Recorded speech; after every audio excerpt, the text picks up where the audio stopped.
She spun around so fast her gloved hand struck his chest before she even saw his face. The ballroom noise dropped away. The chandeliers blurred. The laughter of 100 guests faded into nothing, because standing right in front of her, close enough that she could feel the heat of his breath on her cheek, was not the man she had been chasing all evening. It was his brother, the Duke of Ravenmoor. His jaw was sharp. His eyes were darker than coal and completely unreadable. He did not step back. He did not apologize. He simply looked down at her with that quiet, terrifying calm that powerful men wear like armor, and said, low enough that only she could hear it, "Wrong brother, my lady."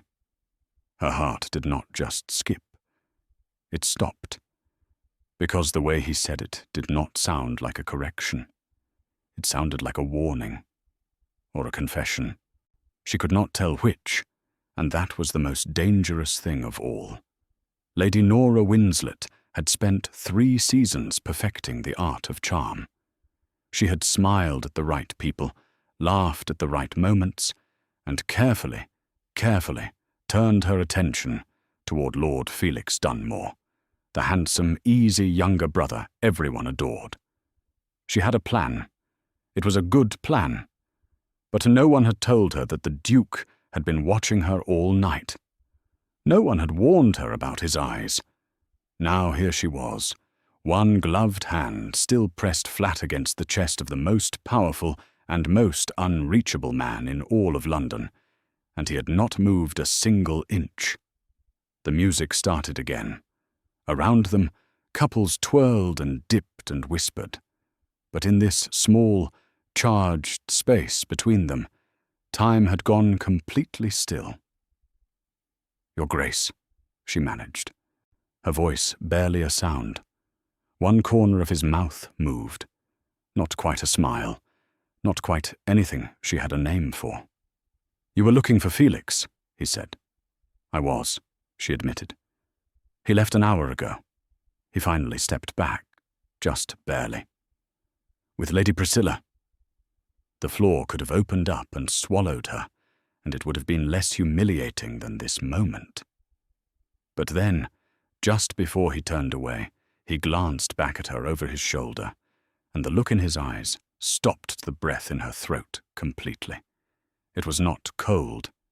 It was not mocking. It was something she had no right to put a name to yet. Something that looked, terribly and beautifully, like longing. "Now, here is what I want to ask you before we dive deeper. If you were Nora at that moment, standing in front of a duke who had been watching you all night while you chased his brother, would you run or would you stay? Drop your answer in the comments and tell us where in the world you are watching from. It really does help more than you know. If this story is already pulling at your heart, please hit the subscribe button right now, because what happens next between Nora and the Duke of Ravenmoor is going to change everything. The moment Lady Nora Winslett laughed at something Lord Felix Dunmore whispered in her ear, every head in the Dunmore ballroom turned. It was not a soft laugh.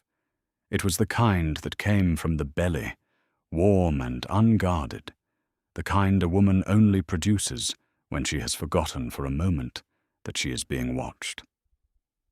She pressed 2 fingers to her lips immediately after, as though trying to catch it, and Felix grinned at her, with the satisfied expression of a man who had just won something small but delightful.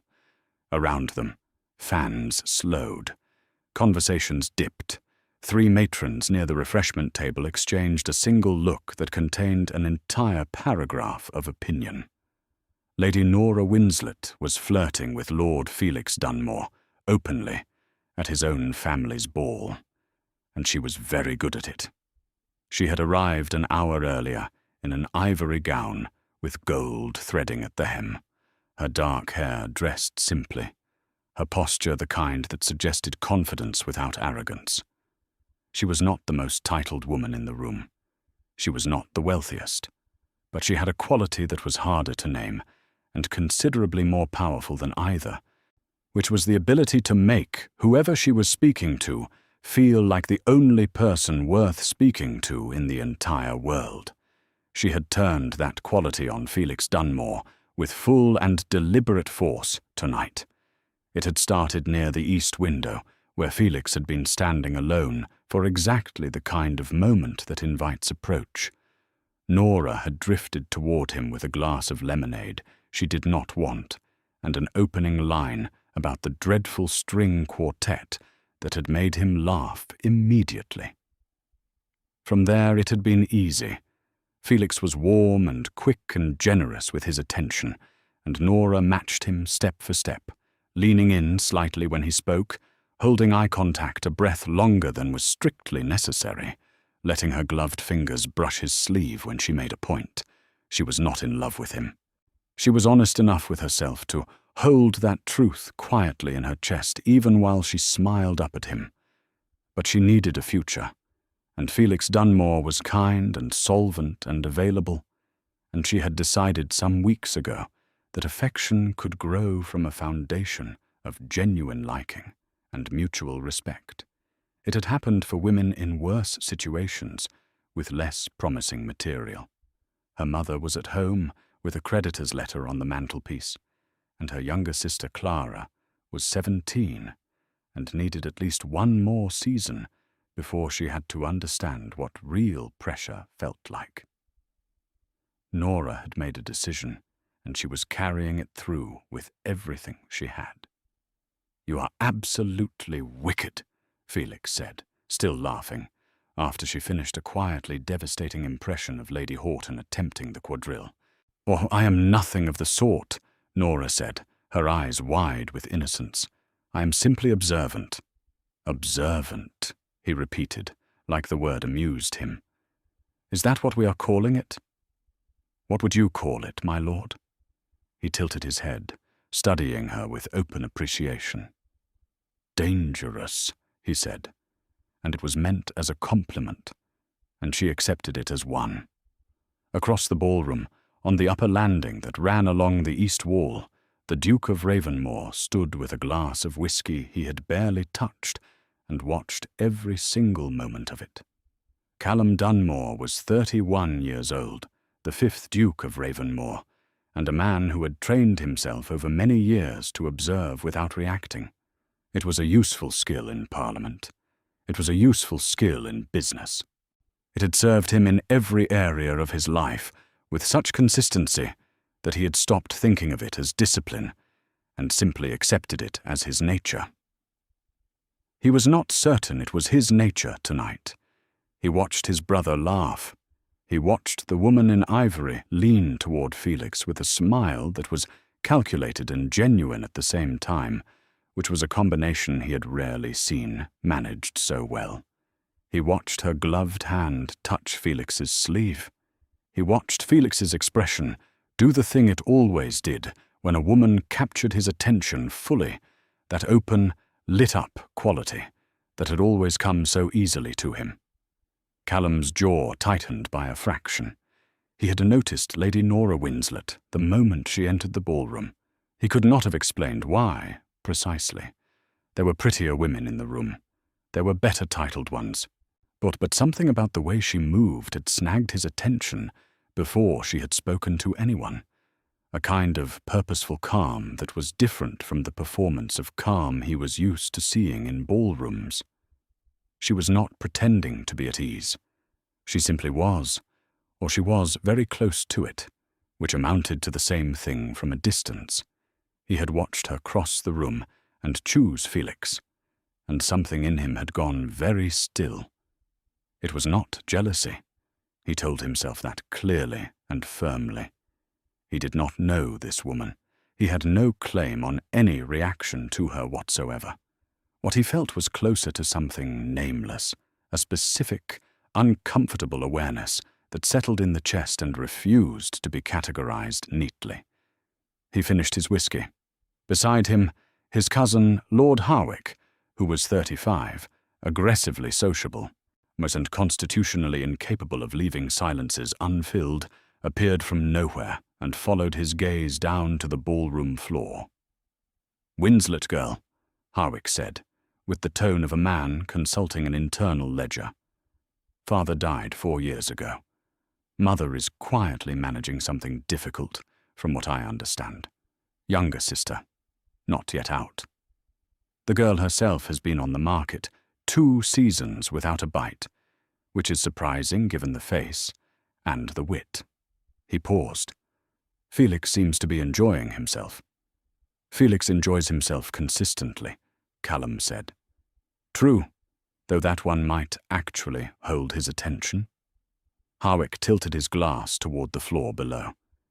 "She is doing something very clever down there. She is making him feel funny. Men will follow women who make them feel funny to the ends of the earth."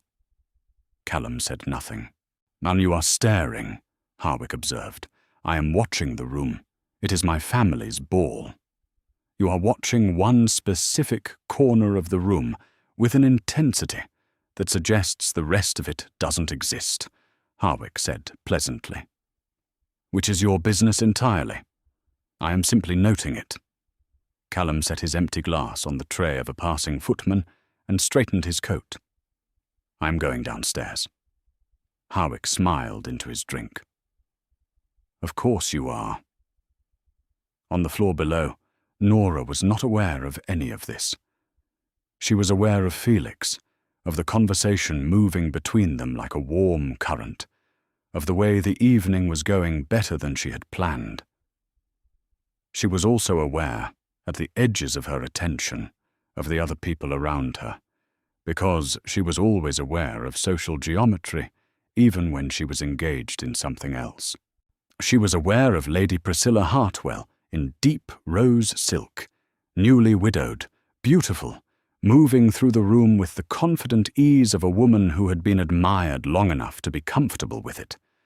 She was aware of Lord Harwick descending the stairs from the upper landing and disappearing into the crowd near the card room. She was aware, a moment later, that someone new had entered the gravitational field of the conversation, not joining it, not approaching, but present in the way that large, quiet things are present, taking up space without demanding attention, and somehow getting it anyway. She turned, mostly out of instinct.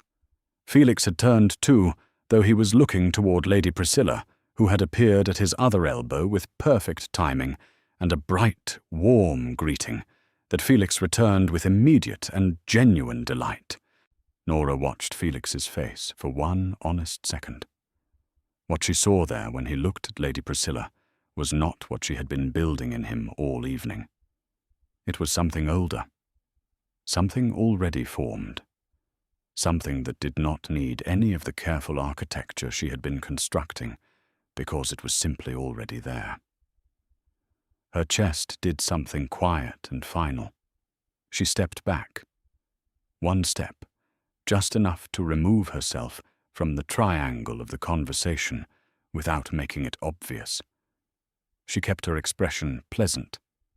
She turned with a small, easy movement, as though she had simply decided to refresh her lemonade. She turned directly into the Duke of Ravenmoor. Her gloved hand hit his chest. The impact was not hard, but it was solid, and she stumbled half a step and grabbed the lapel of his evening coat before she could stop herself.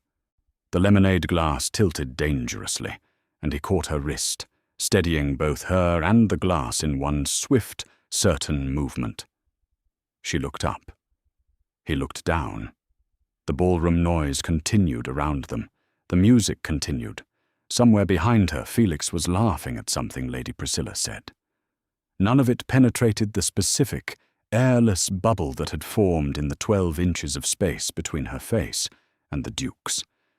He was not Felix. He was nothing like Felix. His eyes were darker, his jaw harder, his expression stripped of every comfortable, welcoming quality his brother carried so easily.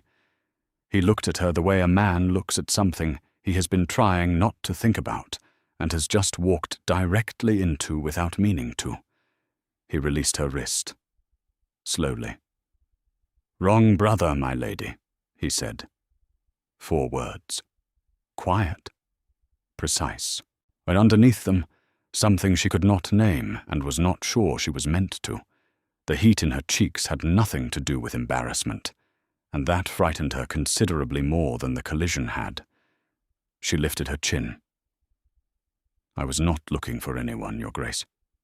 "No," he said, and his eyes moved, just briefly, to the space behind her, where Felix and Lady Priscilla were still talking. Then back to her face. "You were not." It was not an agreement.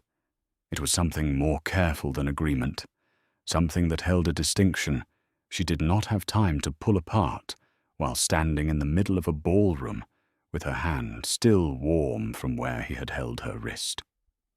She curtsied. She walked away. She kept her spine perfectly straight and her pace perfectly even, and she did not look back at him once, or she would not know until much later that he had not moved from that spot for a full 3 minutes after she left, that Harwick had found him there and said nothing for once in his life, that the Duke of Ravenmoor had stood very still in the middle of his own family's ballroom and looked at the space where she had been standing with an expression that Harwick would later describe, privately and only to himself, as a man recognizing something he had been waiting for without knowing he was waiting. The morning came in grey and indifferent, the way London mornings often did when one needed them to be bracing and clarifying, and they simply were not. Nora sat at her writing desk with cold tea and a letter she could not finish. Across the hall her mother, Lady Winslett, was receiving Mrs. Pratt, the housekeeper, and the murmur of their conversation moved under the door in that careful, lowered register that meant the subject was money and the conclusions were not cheerful. Clara appeared in the doorway in her morning dress, with her hair not yet properly pinned, and a piece of toast in one hand, which was entirely typical of her. "You came home early last night," Clara said, settling into the armchair near the window, with the ease of someone who considered all rooms equally hers. "The ball ran its course," Nora said. "Did Lord Felix dance with you?" Nora dipped her pen. "We spoke. We did not dance. But you wore the ivory gown. You were going to make him fall completely in love with you." "Clara, you were. Mother said so. She said if you wore the ivory gown and did the thing with your eyes, you would have him by the end of the first set." Nora put the pen down. "The thing with my eyes?"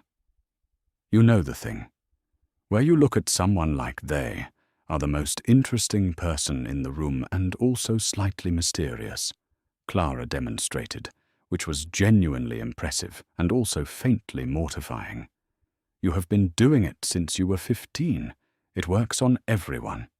"It did not work last night," Nora said simply. Clara was quiet for a moment.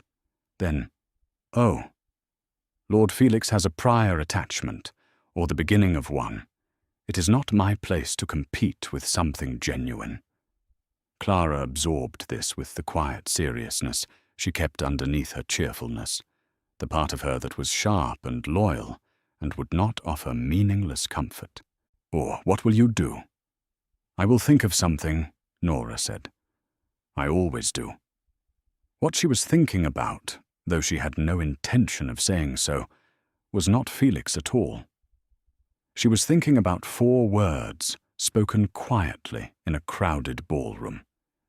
She was thinking about a hand closing around her wrist with a steadiness that had felt less like the reflex of a gentleman catching a stumbling woman, and more like the deliberate, careful act of a man who had decided to. She was thinking about dark eyes that had looked at her face, and then at the space where Felix stood, and then back at her face, and the way the second look had been different from the first, quieter and more direct, as though the second time he had stopped pretending to look for a reason. "Wrong brother, my lady." She pressed her fingers to her temple and told herself firmly to stop. She picked up her pen and wrote 3 more lines of the letter, which was to her cousin, Margaret Fielding, who knew everyone worth knowing in London and could be trusted with information that required discretion. Margaret arrived in person before noon, which was the fastest she had ever responded to anything, still in her outdoor coat, her dark curls escaping their pins, which happened when she had been walking quickly, or when she had news she was physically unable to contain. It turned out to be both.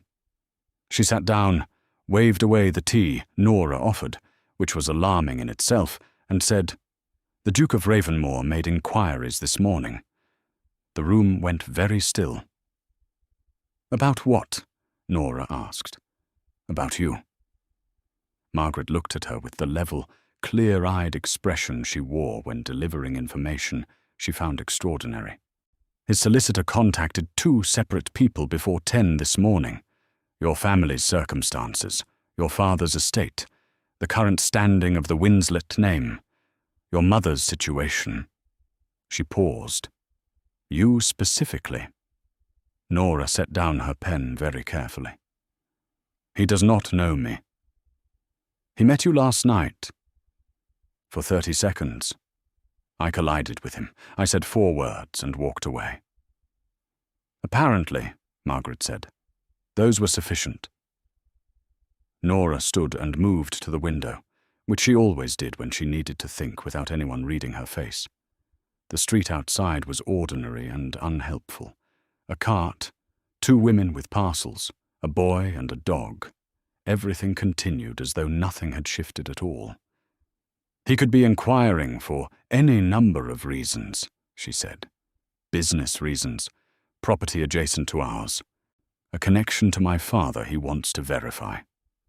"He could be," Margaret agreed, in the tone of someone who did not believe a word of it. "The Duke of Ravenmoor does not involve himself with women like me. He has refused 3 title matches in 4 years. The gossip sheets have run out of ways to speculate about it." "That is true. So this is something else, something entirely unrelated to what you are implying." "Nora." Margaret's voice was gentle and firm in equal measure. "I have known you since we were girls. I know what your face does when you are frightened of something you also want. You are doing it right now." Nora turned from the window. "I am doing nothing of the sort. You are standing at a window, having an argument with me that is actually an argument with yourself, which you always do when something has unsettled you more than you are prepared to admit." Margaret folded her hands in her lap. "What happened last night? The actual version, not the one you would tell your mother." There was silence. Then Nora said, "He looked at me. Men look at you regularly. You have the thing with your eyes. Not like this." She stopped, pressed her lips together, tried again. "He looked at me the way you look at something you have been trying to solve and have just understood. And I did not know what to do with that, so I walked away. And I have been thinking about it ever since." She crossed her arms, "Which is absurd, because he is the Duke of Ravenmoor, and I am a woman with a creditor's letter on her mantelpiece, who spent last night flirting with his brother." Margaret was quiet for a moment. Then she said, "His solicitor also left a message." Nora stared at her. "What kind of message?" "The Duke of Ravenmoor requests the pleasure of Lady Winslett's company at a small gathering at Ravenmoor House this Thursday. An intimate dinner. 12 guests." Margaret reached into her coat pocket and produced a card, which she held out with the steady calm of someone presenting evidence in a court of law. "You are specifically named on the invitation. Not your mother. Not your family. You." Nora took the card. She read it twice. The handwriting was not a solicitor's. It was angular and precise and entirely individual, the handwriting of a man who had written it himself and chosen every word. At the bottom, below the formal invitation, and above the Duke's seal, there were 4 additional words, written smaller, almost as though they had been added last, after everything else was already decided.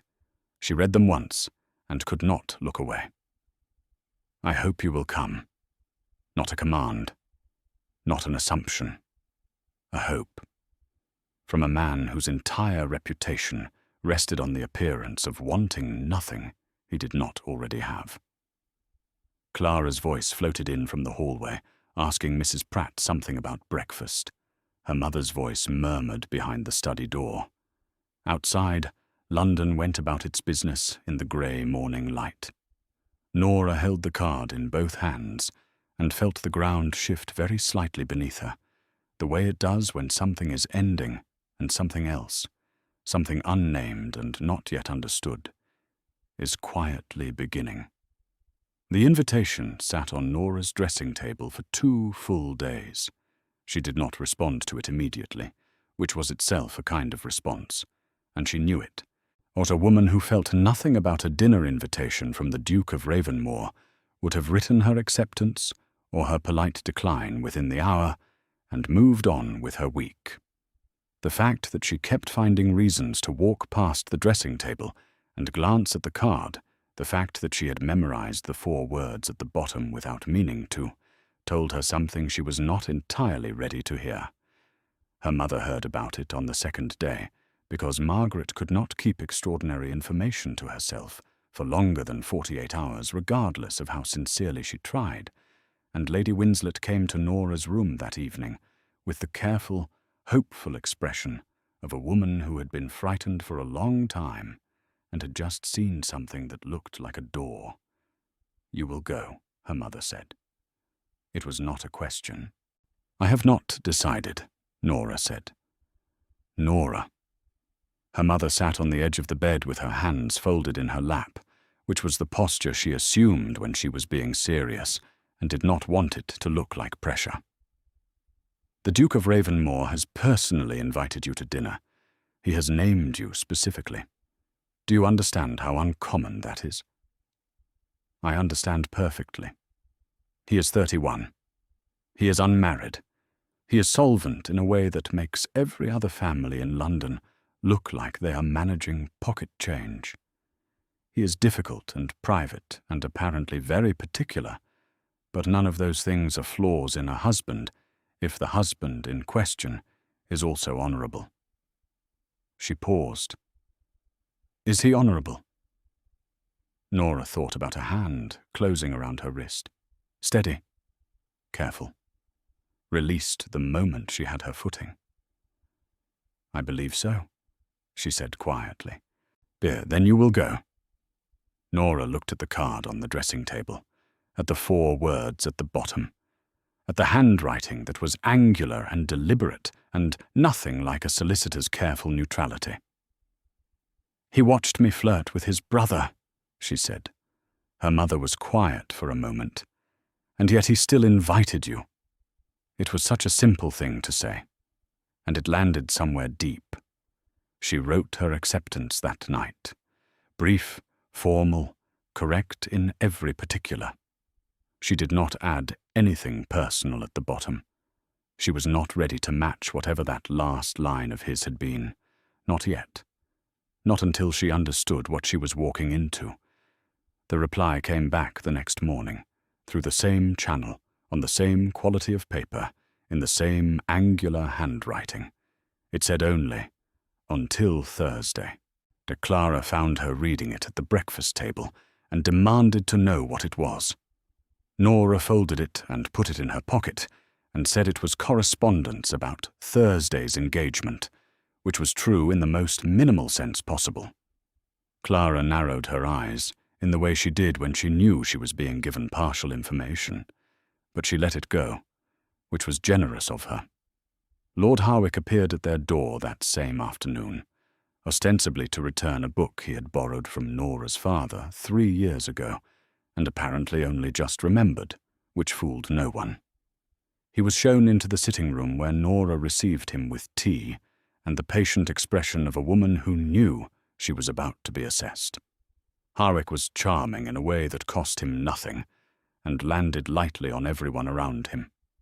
He accepted his tea complimented the room, asked after Clara and Lady Winslett by name, and then settled back in his chair with the air of a man getting to the actual point. "My cousin is not easy to know," he said. "Many people are not," Nora said. "He is specifically not easy in ways that have cost him." Harwick turned his cup in his hands. "He is precise where Felix is open.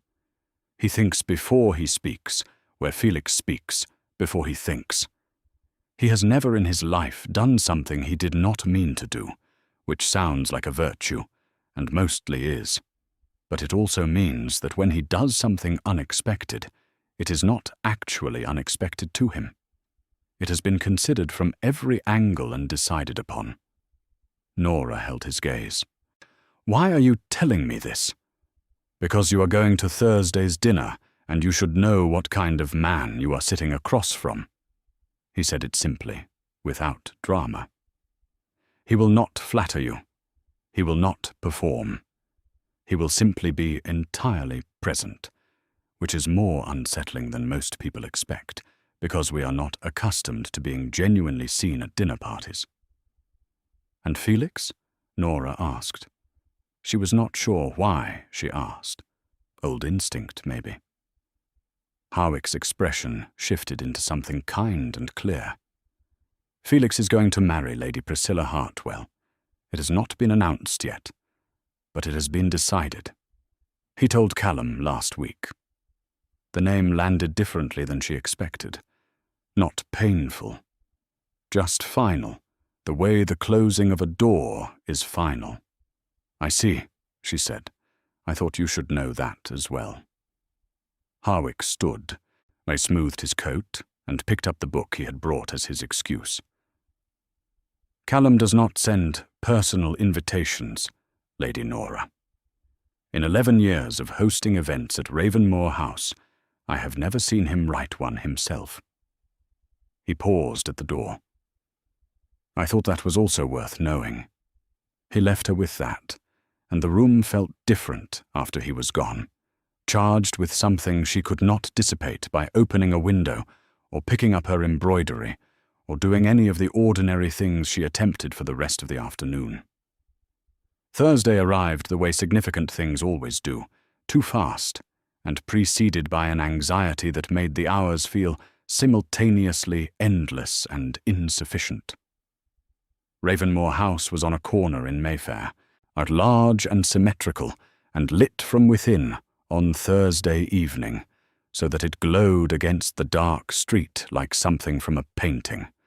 Nora arrived in a carriage with her mother, who had insisted on accompanying her, dressed in her deep green evening gown, because she had thought hard about what to wear, and decided on the colour that made her feel most like herself, rather than most like an impression of what she thought he wanted to see. There were 12 guests, as promised. She recognized most of them. Lord and Lady Fenwick, who were in their 60s and attended everything. Miss Dorothea Kane, who was 23 and accompanied by her aunt, a sharp-eyed woman named Mrs. Letitia Kane, who collected information about people the way other women collected porcelain. Sir Randolph Price was a diplomat who had been everywhere and spoke about all of it with the measured restraint of a man who knew exactly how much to withhold, and Harwick, who caught her eye when she entered the room and gave her the smallest possible nod. The Duke was at the far end of the drawing-room speaking with Sir Randolph when Nora came in. He turned, not immediately, but within moments, as though he had been aware of her arrival before he looked up. He crossed the room. Not quickly. Not with Felix's easy, warm trajectory toward a person he was happy to see. Deliberately. Like a man who had decided to do something and was doing it. "Lady Nora," he said. "Your Grace." She held his gaze, because she had decided in the carriage that she would not look away first. Not tonight. Not in his house where everything was on his terms already. But something moved in his expression. Not quite approval. Something more complex than that. "I'm glad you came," he said. 4 words again. She was beginning to think he did things on 4s on purpose. She almost said so, and then did not, because she was not ready for him to know that she had been counting. "It was a kind invitation," she said instead.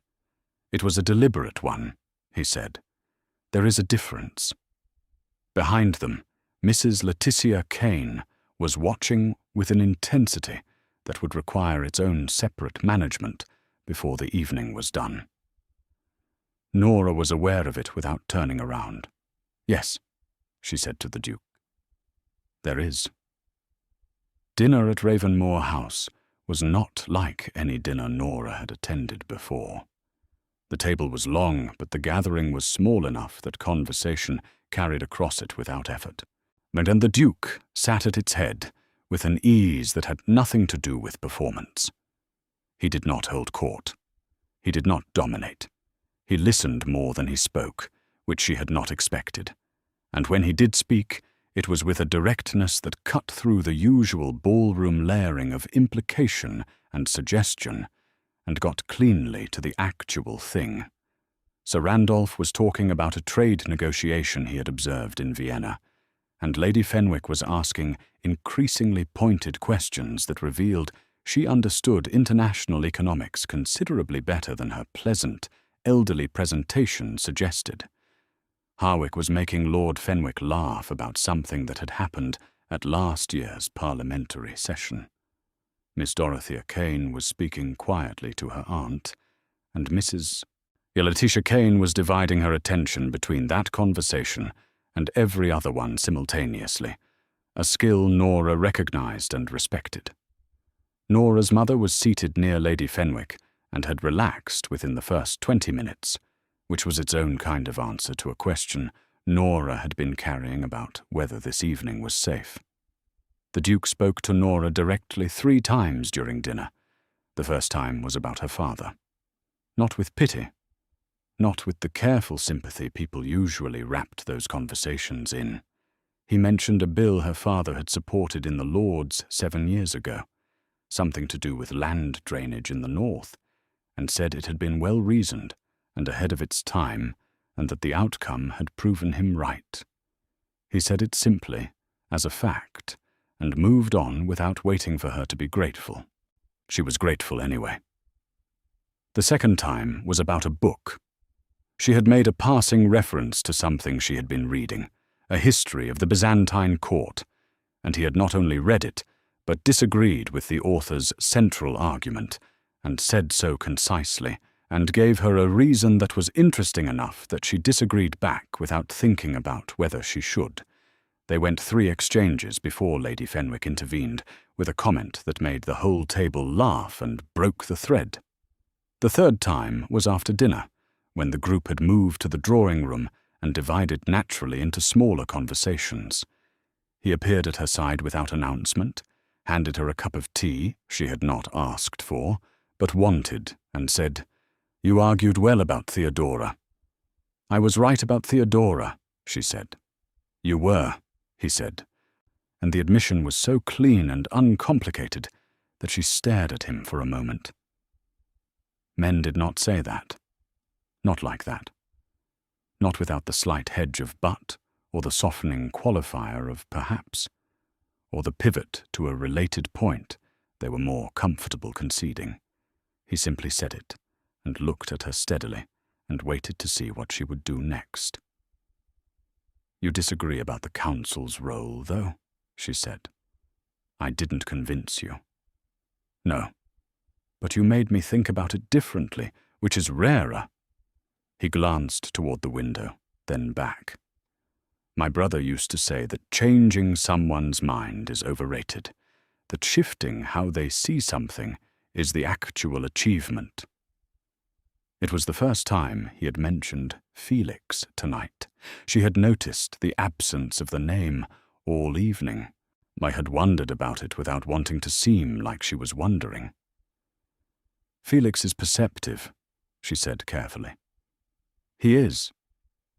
Something moved across the Duke's face, brief and layered. "He is also engaged to be married, as of yesterday. Lady Priscilla Hartwell accepted him at Fenwick Park in the afternoon. He paused. I assumed you would want to know. The room continued around them. Mrs. Kane's voice, Hawick's laugh. The fire settled. Nora looked at the Duke's face and found nothing there that resembled triumph or satisfaction or the particular cruelty of a man who has just delivered news he knows will be wounded. What she found instead was something much harder to categorize. A watchfulness, a care. He had told her gently, on purpose. I am glad for him, she said, and meant it, which surprised her less than she expected. Are you? It was not disbelief. It was a real question. Yes, I didn't love him.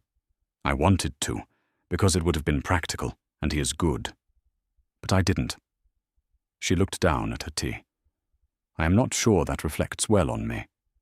It reflects honestly on you, he said, which is considerably more useful. She looked up.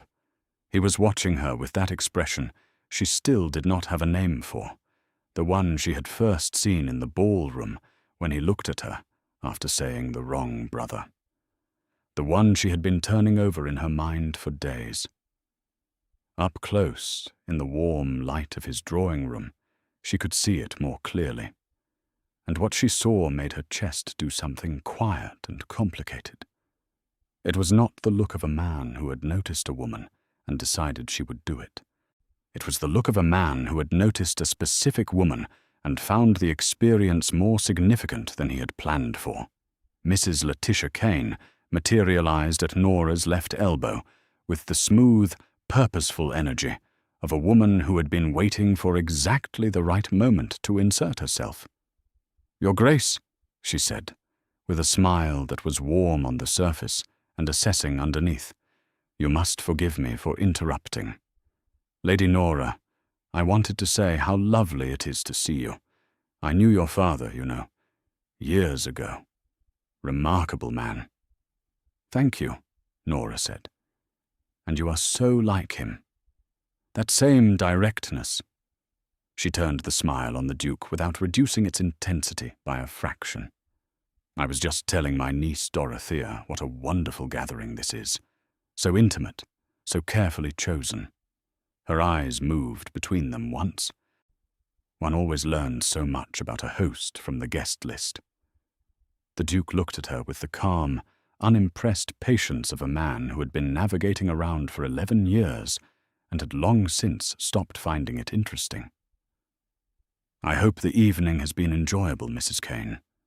Immensely, she said, and smiled again, and moved away with the satisfied air of someone who had obtained what she came for, which was confirmation of a suspicion, and intended to do something with it.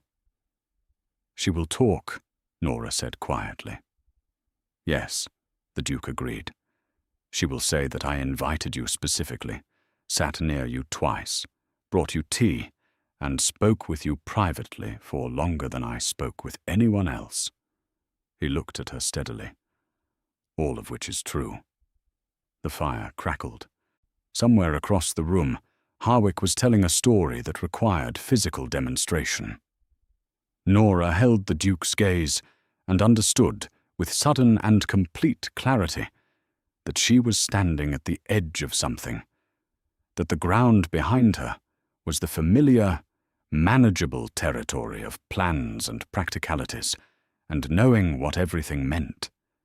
That the ground in front of her was the Duke of Ravenmoor, who was looking at her like she was worth looking at, who had told her she argued well and meant it, who had written 4 extra words at the bottom of an invitation because apparently he had wanted to and had decided not to pretend otherwise.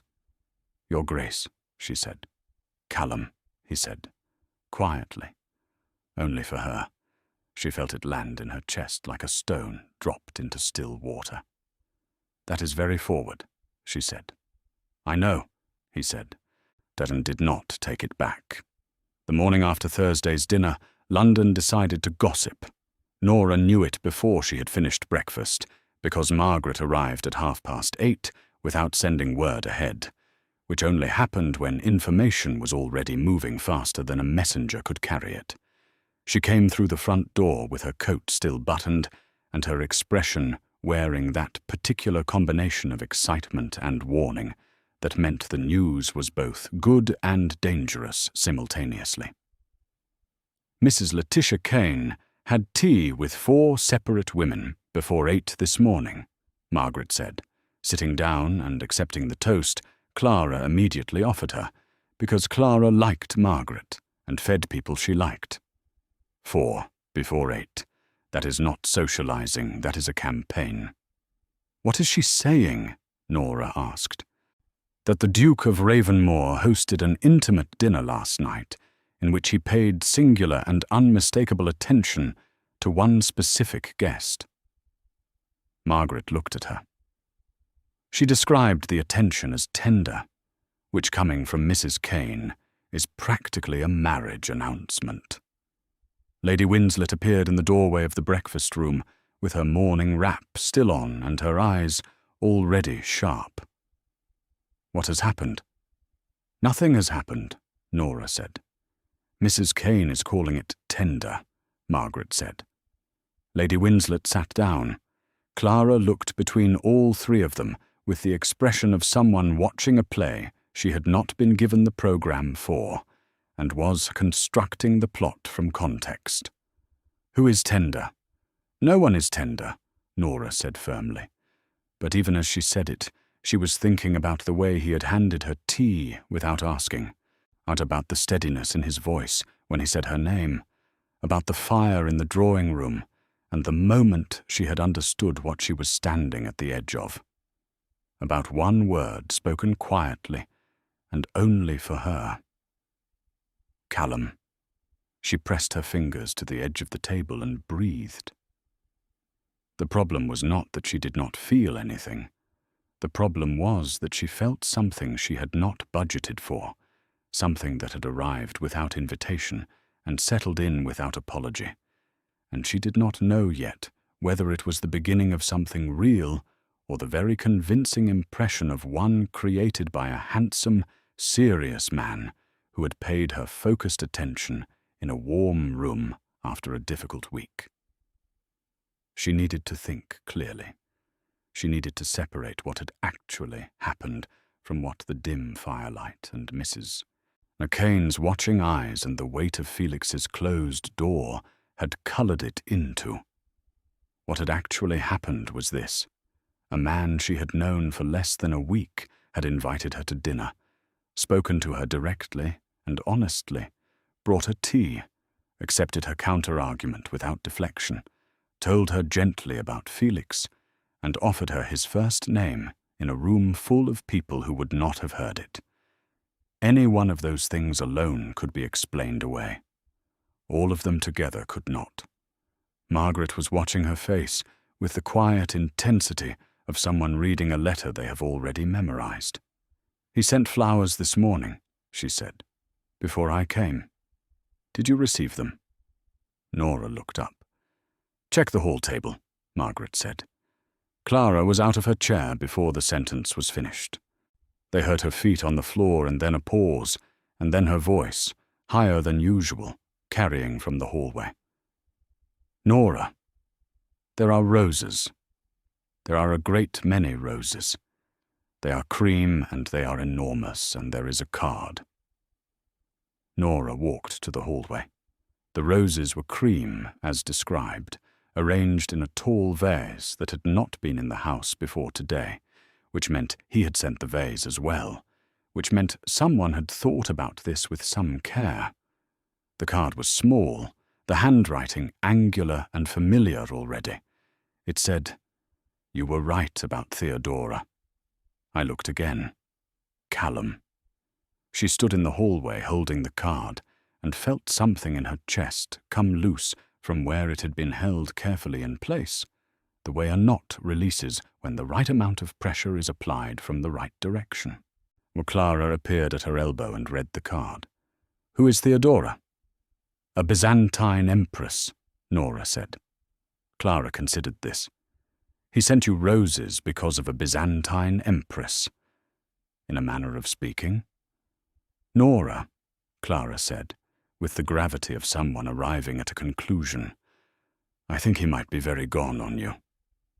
Behind them, Lady Winslett had come into the hallway and was looking at the roses and the card and her daughter's face in sequence, and her own face was doing something careful and hopeful that she was trying to keep contained and not quite managing. Nora put the card in her pocket and went upstairs to think. She thought for approximately 20 minutes before the second visitor of the morning arrived, and this one she had not anticipated at all. Felix Dunmore. He was shown into the sitting room looking exactly like himself, now warm and easy, and slightly apologetic in the way of a man who knows he owes someone a conversation. He stood when Nora entered, which was automatic good manners for him, and smiled the smile she had spent 2 seasons working toward, and now found she could receive simply, without the complicated want attached to it. I owe you an explanation, he said, without preamble, which she appreciated. You owe me nothing, she said. Sit down, Felix. He sat. She sat across from him. Mrs. Pratt brought tea that nobody asked for, because she had excellent instincts about when tea was structurally necessary to a scene. Priscilla and I, he began, and then stopped, and then tried again. It was not something I planned. I was not being dishonest with you at the ball, but I genuinely enjoyed our conversations, and I thought very well of you, and I would not have led you anywhere deliberately. I know, Nora said. Felix, I know. He looked at her with open relief. You are not angry. I am not angry. Because Callum said you wouldn't be, and I believed him, but Harwick said I should come anyway and apologize properly, and I think Harwick was right. He paused. Harwick is often right about the human parts of things. It is annoying. Nora looked at her tea. Callum said I would not be angry. He said you were too honest to be angry about something that was never quite a real understanding between us. That you would know the difference. Felix turned his cup in his hands in the way she had noticed the Duke did as well. Same gesture, different energy entirely. Or he talks about you like he is being careful with the words, which is how he talks about things that matter to him. The sitting room was very quiet. You should know, Felix said gently, that he has not looked at anyone the way he looks at you. Not in the entire time I have known him, which is the whole of my life. He said it plainly, not dramatically, the way you state a fact about weather or geography. I know he is difficult. I know he is not easy to reach. But what is on the other side of that is worth the distance. I can promise you that, at least. Nora met his eyes. Are you advocating for your brother? Felix smiled, and it was the warmest version of the smile, the one she suspected was reserved for moments of genuine feeling. Someone has to, or he would never do it himself. After Felix left, she sat for a long time in the quiet sitting room. Outside, London moved through its ordinary morning. Inside, something was becoming very clear. She sent a note to Ravenmoor House at noon. Brief, direct, in her own handwriting. It said, "Thank you for looking again. I would like to walk in the park tomorrow, if you are willing. Nora." Not Lady Nora, just Nora. His reply came back within the hour. I am willing. Callum. They walked in Green Park the following morning, which was not how these things were usually done. Usually there was a chaperone in the full sense of the word, a relative positioned close enough to satisfy propriety and far enough to allow conversation. What Nora had was her mother, who walked precisely 15 steps behind them with Margaret, and who had negotiated this distance with the Duke's secretary in a brief and apparently decisive exchange that morning, which no one had explained to Nora fully. The Duke walked beside her, at a pace that matched hers without effort, which meant he had adjusted because his natural stride was longer. She noticed this, and did not mention it, and stored it in the part of her mind that was quietly assembling an understanding of who he was beneath the formidable exterior. The park was not empty. It was never empty at this hour. There were riders on the outer path, and nursemaids with perambulators, and a group of young men throwing a hat between them with diminishing accuracy. Several people recognized the Duke, and the recognition moved across their faces in a sequence she was becoming familiar with. Surprise first, then assessment, then a covert glance at her, then the rapid recalculation of everything they thought they knew. She was walking in Green Park with the Duke of Ravenmoor. By afternoon, this would be in every drawing room in London. She found she minded this considerably less than she expected to. "You sent for Felix," she said. "Felix sent himself," the Duke said. "I told him where to go." "There is a distinction." "There usually is." He glanced at her sideways. "Are you angry that he came?" "No, I was glad of it, actually." She considered how much to say, then decided on all of it, because she had already established with this man that she was not going to manage what she gave him. "He told me how you talk about things that matter to you." A beat of silence. "Did he?" "Carefully, apparently, and with deliberate words." The Duke looked straight ahead at the path. His jaw did the slight thing it did when he was processing something he had not expected. "Felix talks too much," he said. "Felix talked exactly the right amount," Nora said. They walked in silence for a moment. Not uncomfortable silence, the kind that has weight and texture and means something, the kind that only exists between people who have passed the point of needing to fill every space with noise. "I was watching you that night," he said, "at the ball, before you walked into me." "I know," she said. He looked at her. "You knew. I felt it. The way you feel a fire from across a room before you turn to look at it." She kept her own gaze forward. "I did not know it was you. I knew someone was watching." He was quiet for a moment. "What I watched you with Felix. I know that, too. It was not pleasant," he said, and the honesty of it was so clean and undefended that she almost stopped walking. She did not stop walking. She said, "What did it feel like?" He considered the question the way he considered everything, fully and without rushing. "Like watching someone read the wrong book," he said finally. "When the right one is sitting on the shelf directly beside it." She felt the words move through her with a warmth she did not try to contain. "That is a very specific metaphor," she said. "I had several days to refine it." She laughed, and it was the real one, the belly laugh she had produced for Felix in the ballroom, that had turned heads, and she did not press her fingers to her lips this time to catch it. She let it go completely. And beside her the Duke made a sound she had not heard from him before, low and surprised and genuine, a laugh of his own, brief but real, and it changed his face entirely. She looked at him in the middle of it and thought, "There it is. There is the thing underneath." He caught her looking and did not look away. Around them the park continued. A child called out to a dog. A rider passed on the outer path. Her mother's voice murmured something to Margaret 15 steps behind. "You should know something," Nora said, when the moment had settled. "I came to that ball with a plan. Felix was the plan. It was practical, and I was honest with myself about why." She looked at him steadily.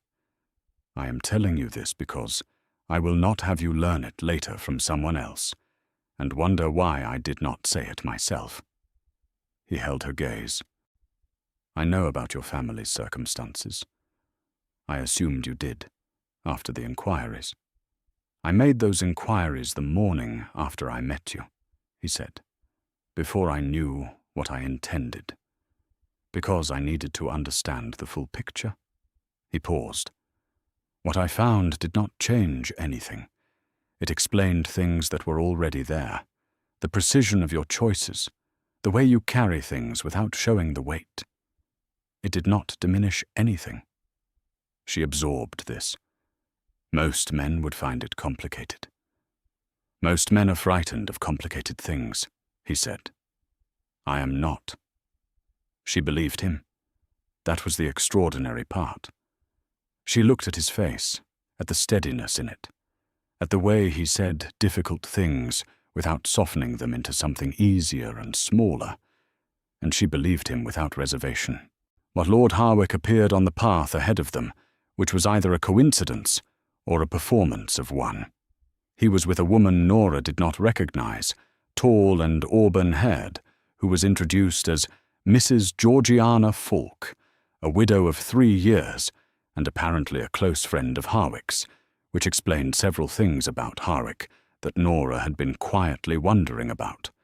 Harwick greeted them with the ease of a man who found everything delightful, and shook the Duke's hand with a warmth that was genuine under the performance of it.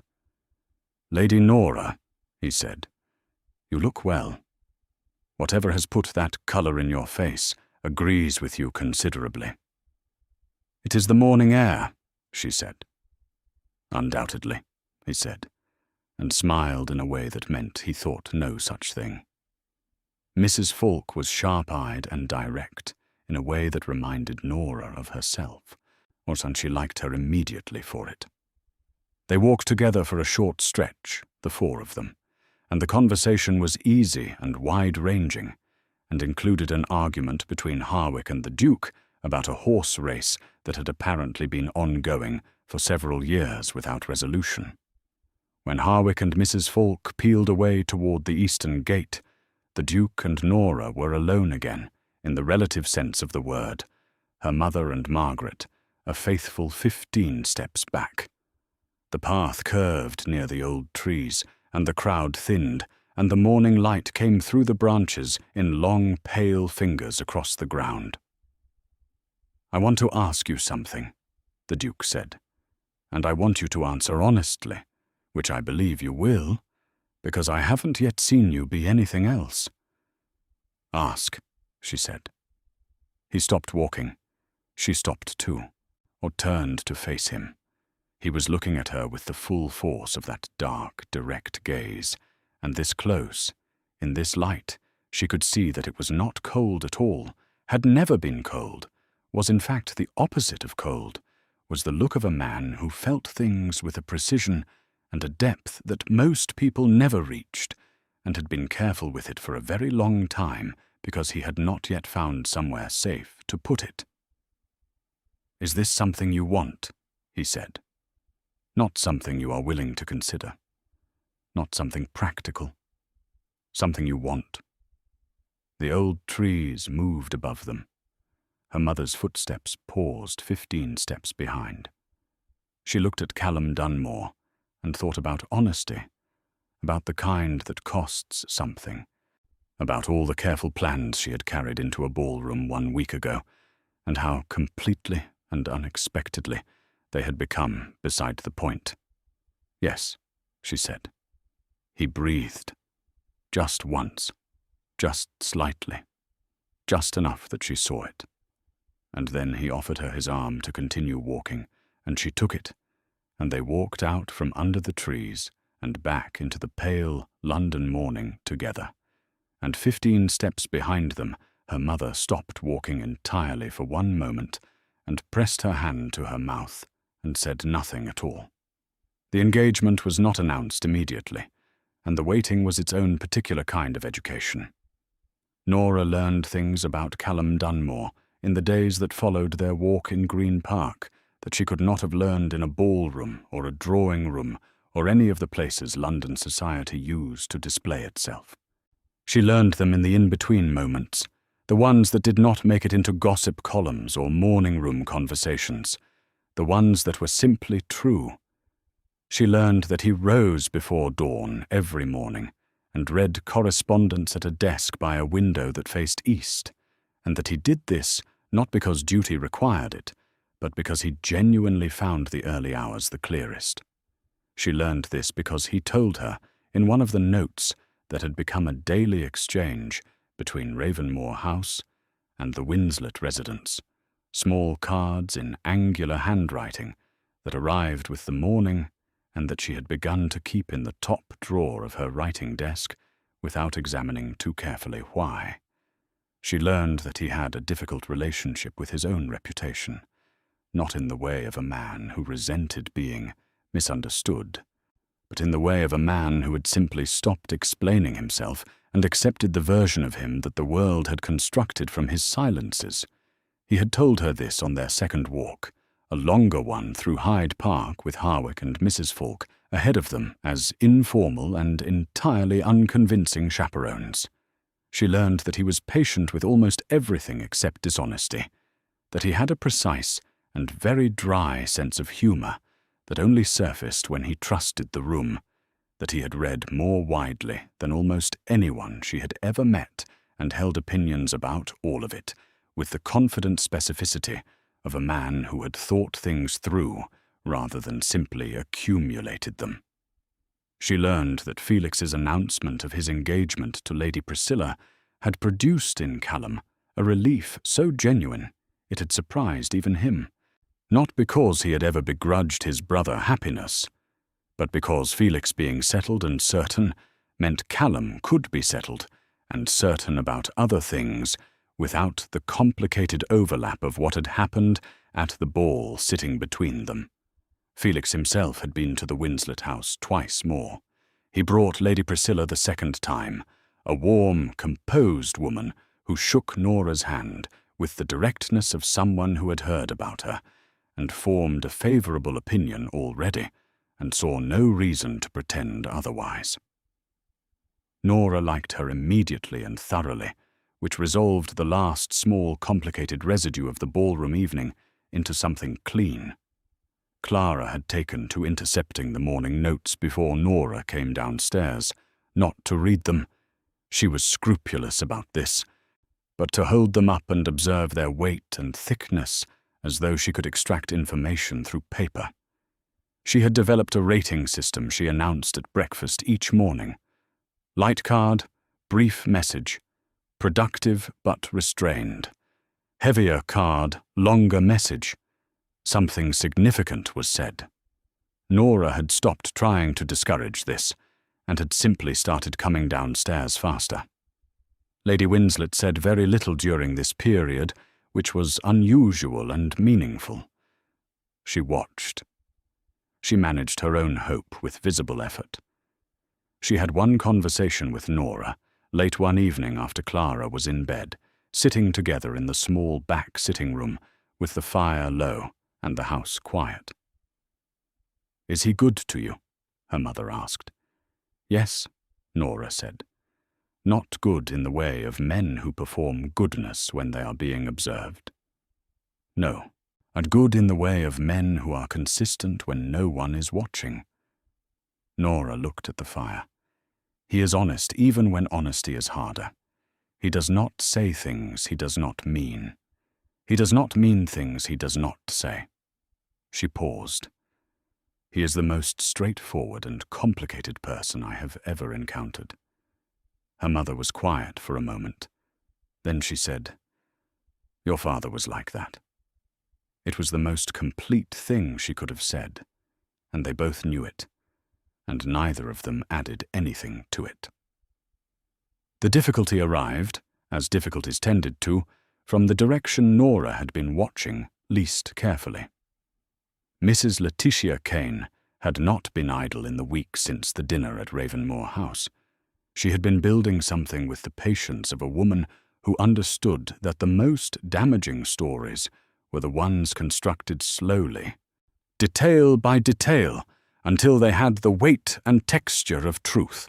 What she had built was this: that Lady Nora Winslett had spent 2 seasons deliberately pursuing Lord Felix Dunmore with mercenary intent, had failed when Lady Priscilla appeared, and had then pivoted with suspicious speed toward the more powerful and more wealthy brother. That the whole sequence of events, from the flirting at the ball to the collision to the dinner invitation, had been engineered by a woman of limited means and considerable calculation. That the Duke, brilliant in all other respects, was being managed by a pretty face and a sharp tongue, and would see it eventually. It was not shouted. It was murmured. Drawing room to drawing room, tea-table to tea-table, carried in the lowered voices of people who prefaced everything with, "I am only saying what I heard, and I do not believe it myself, but others are talking." It reached Nora through Margaret on a Tuesday morning, delivered with Margaret's characteristic directness and without cushioning, because Margaret knew she preferred the full weight of things to a softened version. Nora sat with it for 20 minutes. Then she stood up and asked for her coat. She went to Ravenmoor House. This was not done. An unmarried woman, arriving unannounced at a bachelor duke's residence, was the kind of thing that confirmed every story Mrs. Kane was telling. Nora knew this, and went anyway, because the alternative was sitting in her house, waiting for Callum to hear it from someone else, and she had promised herself, from the beginning, that she would not manage what she gave him. She was shown into the library, which was where the Duke was, and which was the most entirely his room she had ever seen. Floor-to-ceiling books, 2 large desks, a fire, maps on the walls, and a quality of organized density that suggested a mind that needed space to spread itself out. He stood when she came in. His expression moved through surprise, and then something sharper, a reading of her face that took approximately 3 seconds and landed accurately. "Sit down," he said. "Tell me." She sat. She told him. All of it, exactly as Margaret had delivered it, without editorializing or softening. She told him about Mrs. Kane's campaign, about the story being constructed, about the pivot narrative, about the mercenary calculation accusation. Now she told him what people were saying, and what the saying of it was designed to do. He listened without interrupting. His face did not change much, but she had learned to read the small changes, the slight tightening at the jaw, the quality of stillness that meant he was angry in the controlled way of a man who never lets anger run ahead of thought. When she finished, he was quiet for a moment. "You came here to tell me yourself," he said. "I will not have you learn things about me from other people when I can tell you directly." He looked at her for a long moment. "Do you know what the story is about?" "Several things," she said. "It gets you wrong," he said. "It builds a version of you that is entirely strategic and not at all real. Or because a woman who is entirely strategic does not walk into a duke's house unannounced to tell him an uncomfortable truth that she could have managed around." He stood and moved to the window. "It also assumes that I am not capable of seeing you clearly, which is the part that I find most objectionable." "People will believe it regardless," she said quietly. "Some will." He turned. "I am not some people." She held his gaze. "What do you want to do?"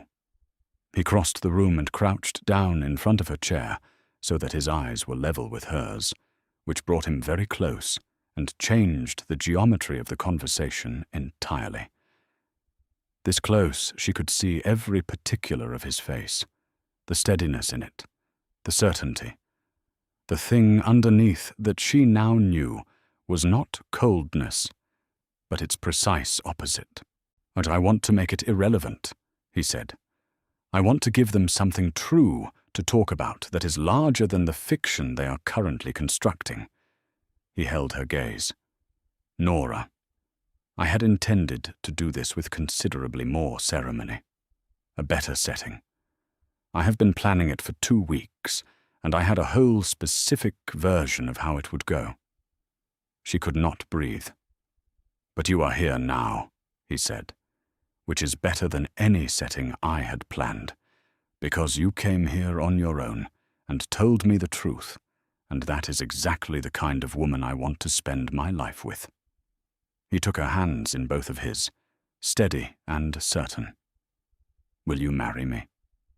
Not a performance, not a speech. 5 words and a question, direct as everything else he had ever said to her. She looked at his face, at the man underneath the Duke, the one who rose before dawn and wrote careful notes and laughed briefly and genuinely when something surprised him, and had looked at her across a crowded ballroom and felt something he had not planned for and had not tried to dismiss. "Yes," she said. The same word she had given him in the park, the one that always seemed to be enough. Something crossed his face that she had not seen before. Not relief, deeper than relief. Something that looked like a man arriving somewhere he had been traveling toward for a long time without a map. He lifted her hands and pressed his mouth to her fingers, and the fire crackled behind him, and outside on the street, London went about its Tuesday with no idea at all. The announcement appeared in the Morning Post on a Thursday, which was the same day of the week as the dinner that had started everything. And Nora noticed this, and suspected it was not accidental. His Grace the Duke of Ravenmoor announces his engagement to Lady Nora Winslett, daughter of the late Lord Winslett of Berkshire. The wedding is to take place at St. George's, Hanover Square, on the 14th of next month. It was 4 lines long, clean, factual, and entirely undeniable. By noon, the drawing rooms of London were vibrating with it. Mrs. Letitia Kane's carefully constructed narrative collapsed the moment the announcement was printed, not because anyone had argued against it directly, but because an official engagement in the Morning Post was a fact, and facts had a specific gravity that murmured speculation could not match. Some people would still whisper, because some people always would, but the story she had been building required the outcome to be uncertain, and the outcome was no longer uncertain at all. Margaret arrived at the Winslett house within the hour of the paper's delivery, this time with pastries, which meant she was celebrating rather than warning. She sat at the breakfast table with Nora and Clara and Lady Winslett, and declared the whole sequence of events from ballroom collision to library proposal the finest piece of romantic narrative she had encountered in her 30 years, and she included several novels she had read twice in that assessment. Clara had cried, briefly and happily, which she denied afterward, and which no one mentioned out of collective family mercy.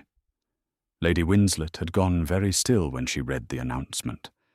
Then she folded the paper with precise, steady hands, and set it on the table, and said nothing for a full minute.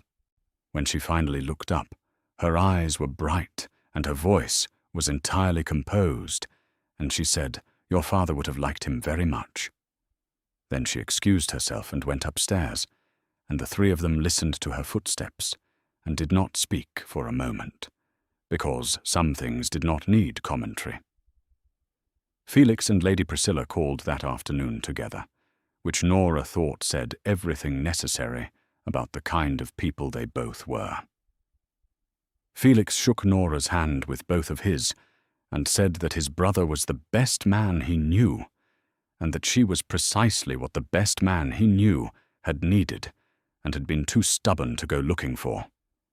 And Lady Priscilla laughed at this, and agreed with it, and said she hoped they would all spend a great deal of time together, because she liked Nora, and she was not going to pretend otherwise.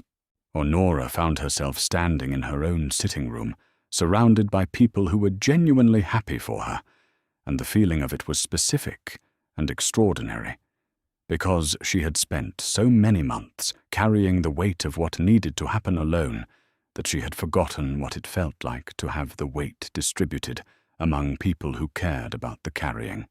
Harwick arrived last, with Mrs. Georgiana Falk, who had apparently become a fixture in his life, in a way that he acknowledged with elaborate casualness, and that everyone around him acknowledged with elaborate restraint.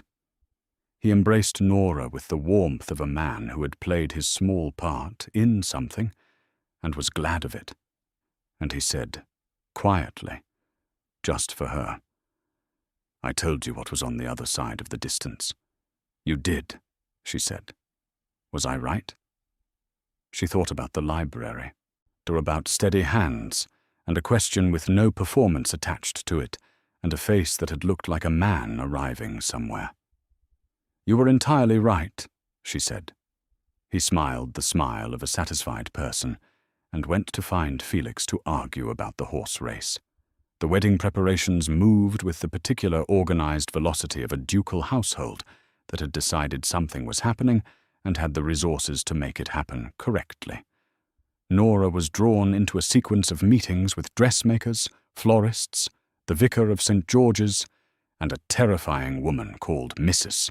Waldworth, who managed Ravenmoor House's domestic staff, and who assessed Nora in their first meeting with the frankness of someone who had served the Dunmore family for 20 years, and intended to serve it 20 more, and needed to know if the new Duchess was going to be a problem.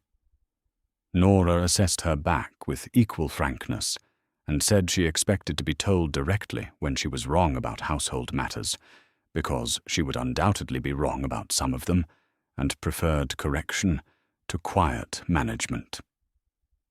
Mrs. Aldworth had looked at her for a long moment, and then said, "Yes, Your Grace," in the tone of a woman who had just decided something favourable, and they had gotten along well from that point forward. Callum appeared at the Winslett house every second day during the preparations, either ostensibly for practical discussions about the settlement and the legal arrangements, actually because he had decided not to be absent from her life for long stretches, and was not going to manufacture complicated reasons for the visits when simple ones were available. He sat with her mother over tea and spoke to her about the estate management with the specific competence of a man who was going to take this responsibility seriously and wanted her to know it.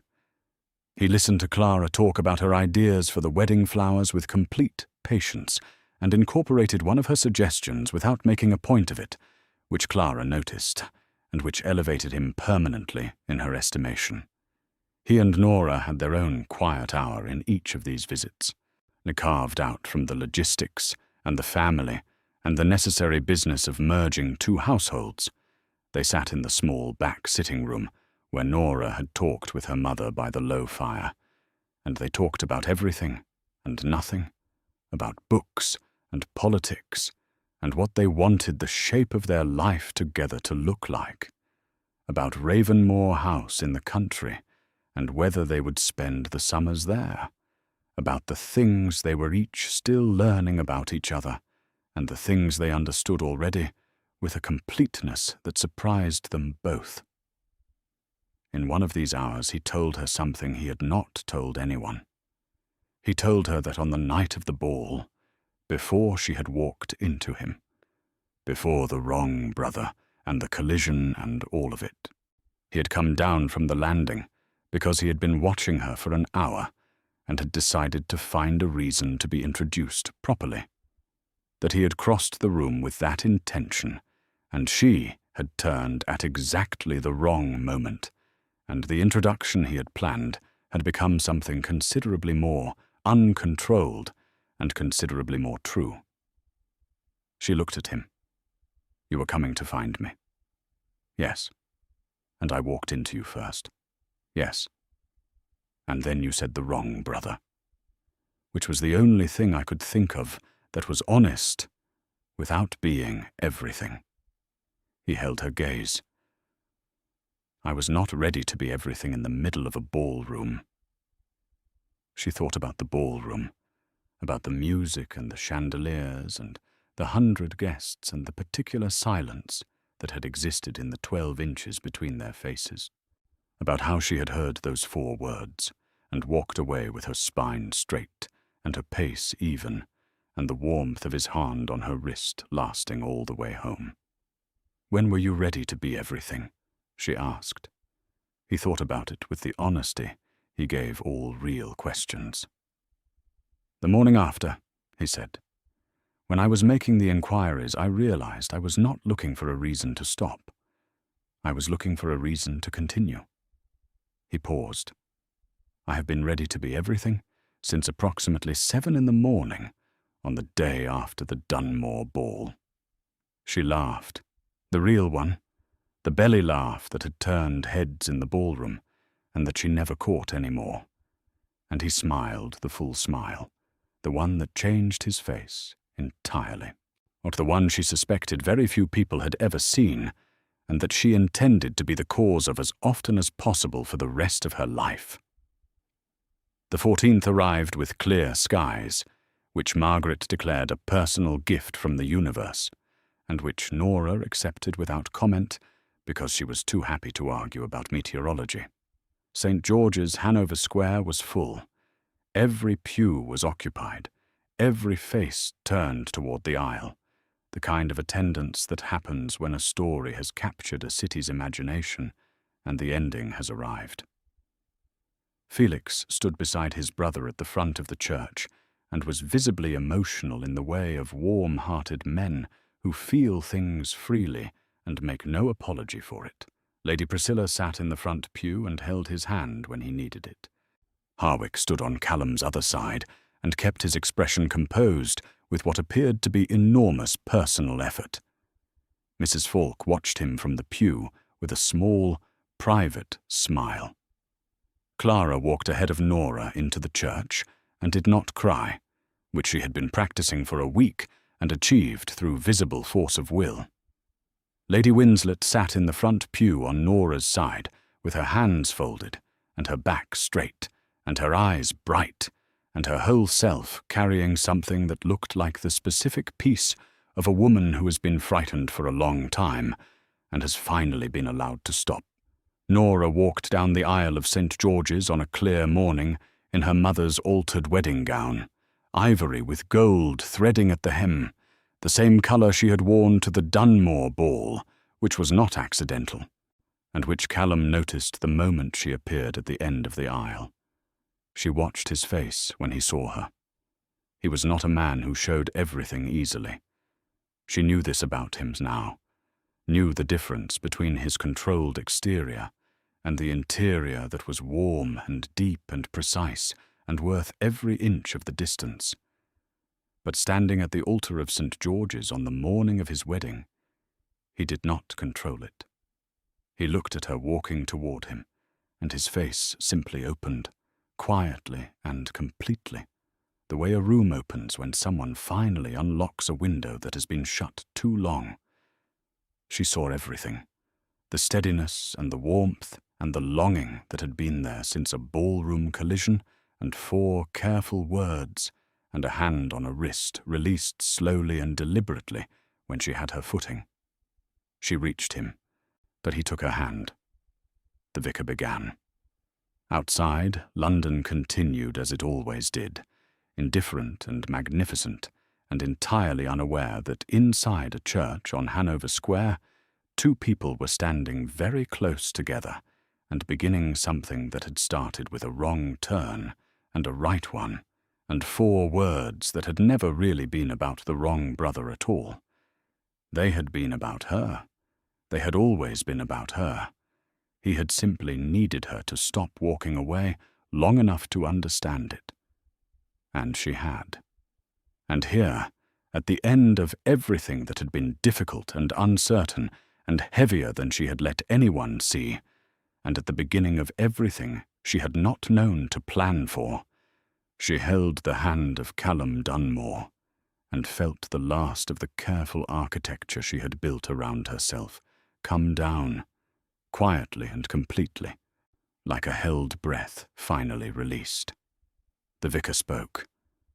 The church was full of people who had watched this story unfold from ballroom to park, to library to altar, and who felt, in the particular way that good love stories make everyone around them feel, that something true had happened. And it had.